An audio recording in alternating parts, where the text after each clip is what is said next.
Syedaralun, anggota DPRK Aceh Tamiang, Syaiful Bahri, mengemudikan sendiri truk berisi muatan logistik untuk korban banjir di Kecamatan Seruai pada Senin 14 Oktober 2024 kemarin. Bantuan ini diserahkan Syaiful ke posko pengungsian di Seruai dan sebagian lagi diserahkan ke Koramil 03 Seruai. Petugas di posko dan Koramil dianggap lebih memahami kondisi di lokasi. Bantuan ini berasal dari dirinya bersama Jamil Hasan yang juga anggota DPRK Aceh Tamiang.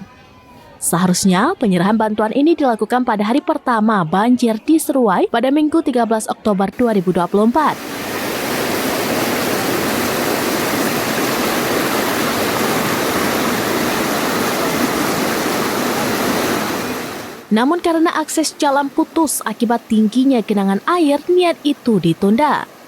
Syaiful yang merupakan pensiunan TNI berinisiatif menyetir sendiri truk yang berisi penuh muatan logistik untuk korban banjir. Proses perjalanan ke lokasi tidak mudah karena beberapa kali harus berputar arah akibat genangan air dan bentangan kabel yang menghalau ketinggian truk. Di titik pertama, bantuan ini diserahkan Syaiful dan Jamil Hasan melalui Camat Seruai, Rusni Devi Arianti Manulang di posko pengungsian. Bantuan berikutnya diserahkan kepada Dandim 0117 Aceh Tamiang Letkol Infantri Andi Arianto di Koramil 03 Seruai.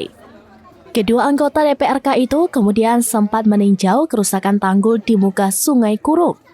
Kerusakan tanggul tersebut sangat berat sehingga diperlukan penanganan serius. Namun untuk saat ini perbaikan belum bisa dilakukan karena arus banjir masih sangat tinggi. Syaiful menyarankan tim berwenang melakukan penanggulangan perubahan arus agar air tidak langsung menghantam ke permukiman.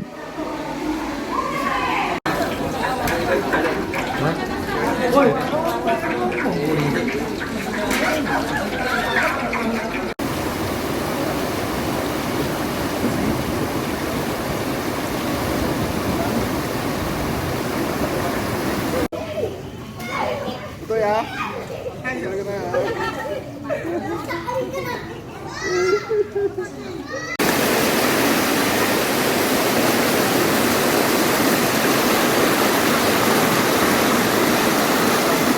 Dari Aceh Tamiang, Rahmat Wiguna, serambinews.com.